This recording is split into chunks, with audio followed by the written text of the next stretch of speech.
올여름 한국 텐트폴 무비 중 최고 기대작이었으며 가장 먼저 공개된 작품인 밀수가 개봉한 지도 벌써 일주일이 지났습니다. 저는 부끄럽게도 이 일에 치이고 저 일에 치이느라 어제야 이 영화를 볼 수 있었는데요. 다소 호불호가 갈리는 세간의 평가와는 달리 개인적으로는 유승환의 전작들과 비교해도 별다른 손색이 없는 웰메이드 케이팝 무비이자 오락 영화였다고 생각합니다. 그렇다 보니 이 영화에 대한 리뷰는 어떤 방식으로든 꼭 해야겠다고 생각하고 영화를 본 직후부터 생각을 정리하고 있었는데요.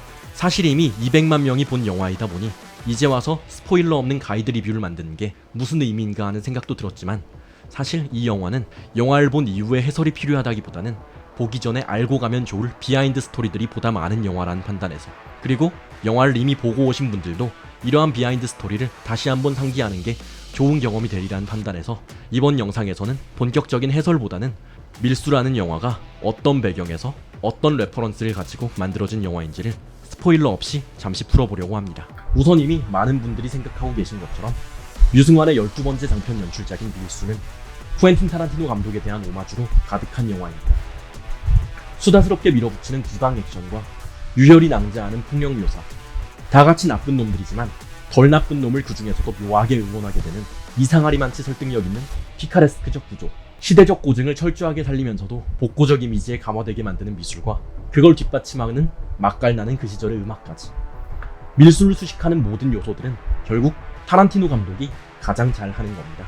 딱 10편의 영화만을 찍고 은퇴하겠다고 선언했으며 현재까지 9편의 영화를 비평과 흥행 양쪽 면에서 모두 성공시킨 쿠엔틴 타란티노는 지금까지 홍콩식 무협 액션 영화, 일본의 사무라이, 야쿠자 영화, B급 카체이싱 영화와 갱스터 느와르 영화, 스파게티 웨스턴, 잔혹 동화를 끼얹은 시대극 드라마에 이르기까지 다양한 영화를 선보였는데요.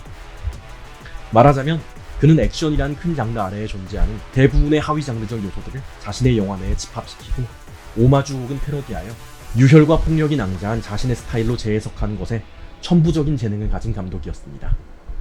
그러니 이와 유사한 스타일로 점철되어 있는 밀수에서 타란티노의 흔적을 찾는 것은 어려운 일이 아닐 수밖에 없죠. 이런 타란티노의 필모그래피 중에서도 밀수와 가장 유사한 영화를 꼽으라면 아무래도 그의 영화 가운데서도 가장 대중적으로 덜 알려진 영화라고도 할 수 있는 제키 브라운을 말할 수밖에 없을 겁니다. 타란티노가 처음이자 마지막으로 연출한 케이팝 무비인 제키 브라운은 특유의 돈을 갖고 튀어라 식의 전개와 시간선 교차 배치를 통한 트릭이라는 면에서 후반부의 수중 액션 정도를 제외하면 밀수와 거의 유사한 플롯을 가지고 있습니다. 당대 한국 사회에서 3D 직종으로 여겨지던 해녀들이 영화의 주역이 되는 밀수처럼 삼류항공사의 승무원으로 근근히 먹고 사는 흑인 여성 제키 브라운을 주인공으로 내세운다는 점 역시 두 영화가 궤를 같이 하는 대목이죠. 케이팝 무비 특유의 금품 강탈 작전을 골자로 내거는 플롯 속에서 두 영화 모두 사회에서 소외된 여성에 대한 서사를 효과적으로 풀어나가고 있는 겁니다. 특히 제키 브라운이 1997년에 개봉한 영화임을 감안한다면 이런 영화의 태도는 오늘날의 할리우드가 약간은 강박적으로 지키려고 하는 다양성에 대한 집착보다도 어쩌면 진일보한 태도로 여겨지기까지 하죠. 하지만 26년이 지난 후 세상에 공개된 밀수가 드러낸 여성 서사에 대한 태도 역시 그에 못지않게 획기적입니다. 이 영화는 아예 말만 많고 시시한 남성 캐릭터에 대비되는 스스로 행동하는 여성들의 매력을 드러내는 게 주된 임무인 것처럼 입체적이고 한 가지 캐릭터에 갇히지 않으며 주체적인 여성들의 모습을 효과적으로 그려냅니다.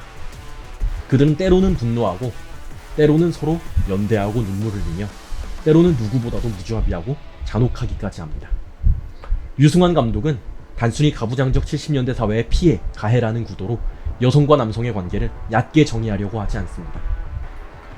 오히려 이 영화의 여성들은 이전까지의 범죄 액션 영화들에서 남성 인물들이 맡았던 캐릭터성과 마찬가지로 지극히 인간적입니다.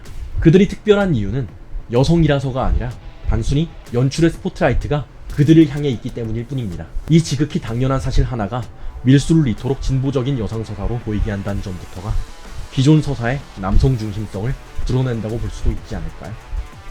이처럼 제키 브라운과 유사한 케이팝 무비적 여성 서사에 더해서 밀수는 한국의 70년대 어촌이라는 시공간적 배경에 대한 복고적 이미지를 영화를 보고 듣는 관객들에게 와닿게 하려는 노력을 적극적으로 기울입니다.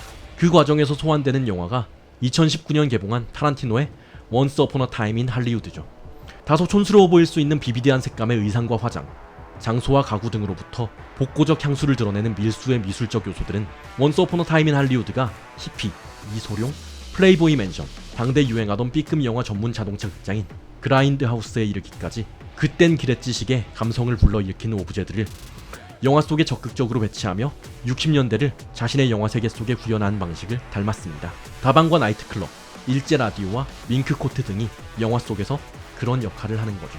영화의 미술이 이런 노스텔지아의 시각적 요소를 사로잡는다면 장기하가 총괄을 맡은 밀수의 영화 음악은 그야말로 미술을 제대로 뒷받침하는 청각적인 만족감을 선사합니다. 영화는 당대 활동하던 산울림, 펄시스터즈, 김트리오, 김추자, 최원 등의 아티스트들의 음악을 적극적으로 사용하는데요. 사실 나름대로 음악을 즐겨 듣는다고 생각하는 저로서도 이 영화를 보기 전까지는 알지 못한 음악이 꽤 있었지만 그럼에도 영화를 보는 내내 선곡에 몇 번이고 감탄했던 기억이 있습니다. 영화가 진행되는 과정에서 허투루 쓰인 음악도 거의 없었고 특히 김추자의 무인도와 같은 명곡이 영화에서 쓰이는 방식은 정말이지 훌륭하다고 말할 수 있었습니다. 물론 이런 음악의 활용은 자타공인 배경음악의 장인이라고도 불리는 타란티노 감독의 영화와 자연스럽게 비교될 수밖에 없는 부분이죠. 특히 같은 20세기 시대극이라는 점에서 원스 어폰 어 타임 인 할리우드가 미시스 로빈슨, 캘리포니아 드리밍 등의 명곡을 이용해 관객들을 영화 속 세계로 소환했던 것과는 직접적으로 비교가 될 수밖에 없는 대목이라고 생각하는데요. 그럼에도 불구하고 국내에 존재하는 20세기 시대극 중에서는 음악 활용이라는 면에서는 타의 추종을 불허한다고 생각합니다. 이처럼 제키 브라운의 서사와 원스 어폰 어 타임 인 할리우드의 스타일을 소환해 맛깔나는 대사와 유혈이 낭자한 액션으로 달려나가는 영화는 결말부에 이르러 스티븐 스필버그의 조스를 체오프의 총이자 일종의 데우스 엑스 마키나로 불러옵니다.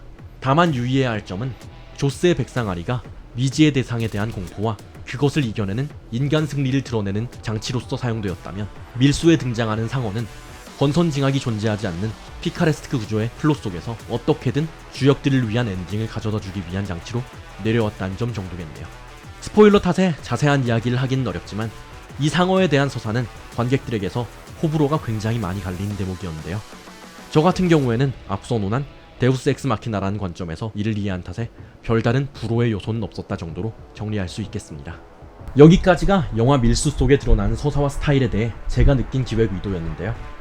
사실 이 영상을 보시면서 이런 생각이 드는 구독자 여러분도 충분히 계시리라 생각합니다. 거의 처음부터 끝까지 타란티노 이야기만 나오고 실제로 서사도 스타일도 모두 타란티노에게 빚진 이 영화는 그럼 쿠엔틴 타란티노의 카피캣이 아닌가 하는 생각 말입니다.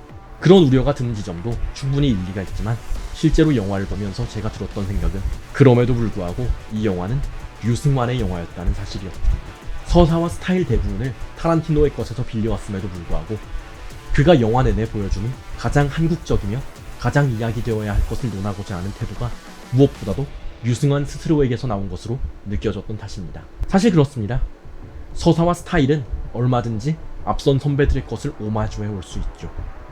실제로 타란티노 본인도 수많은 장르 영화, B급 영화에 대한 오마주로 점철된 영화를 지속적으로 만들어 왔고요. 예컨대 저수지의 개들의 서사는 대부분 홍콩 느와르 영화 용호풍운에서 빌려온 것이고 킬빌의 스타일이 이소룡을 위시한 홍콩 무협 영화, 수라서리와 같은 일본 사무라이 영화에서 빌려온 것임은 더 말해봐야 입만 아플 정도로 대부분이 알고 있는 사실이죠.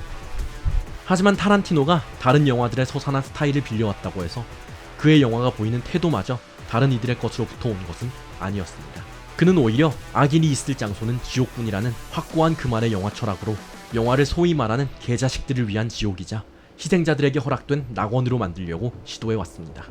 유승환 역시 마찬가지입니다. 그가 타란티노의 스타일과 서사를 빌려온 것과는 별개로 그는 지극히 한국적인 맥락에서 그것을 재해석하려고 시도했습니다. 그런 시도는 전작 모가디슈와 같은 영화들에서도 맥락은 충분히 드러나고 있었고요. 그의 영화는 철저히 한국적인 관점에서 할리우드 액션 영화의 요소들을 재해석하고 탁월한 오락거리로서의 영화를 제공하고자 하는 뚝심으로 가득 차 있습니다. 그런 태도 탓에 유승환의 영화가 다른 모든 걸 제쳐두고 일단은 재미있는 거고요. 그러니까 요는 이겁니다. 밀수는 타란티노를 오마주해온 유승환의 오락 영화라는 겁니다. 이건 오직 유승환만이 만들 수 있는 세계이고 유승환이 했기에 설득력을 가질 수 있는 이야기예요. 하지만 그렇다고 해서 그게 이 영화가 작가주의적이라거나 세계에 대한 독특한 관점을 드러내고자 하는 영화라는 걸 의미하지는 않습니다. 밀수는 그 당위성이 어쨌든 필요성이 어쨌든 간에 일단 재미있게 즐길 수 있는 다분히 한국적인 취향에 맞춘 오락거리라는 게 첫 번째 포인트거든요. 영화에 대한 수많은 설왕설래에도 불구하고 그것만은 확실합니다. 더 이상의 영화에 대한 이야기는 아직 영화를 보지 않은 예비 관객 여러분들께는 도움이 되지 않을 것 같습니다. 코로나의 사실상 종식 이후 개봉한 첫 여름 텐트폴 영화로서 저는 밀수라는 영화를 굉장히 지지하고 있으며, 개인적으로는 다소 어렵더라도 이 영화가 간만에 1000만 관객을 동원하는 영화가 되기를 진심으로 바라고 있습니다. 그 어떤 서사와 스타일에도 불구하고 결코 변하지 않는 류승환의 태도를 지지하며 마무리하겠습니다.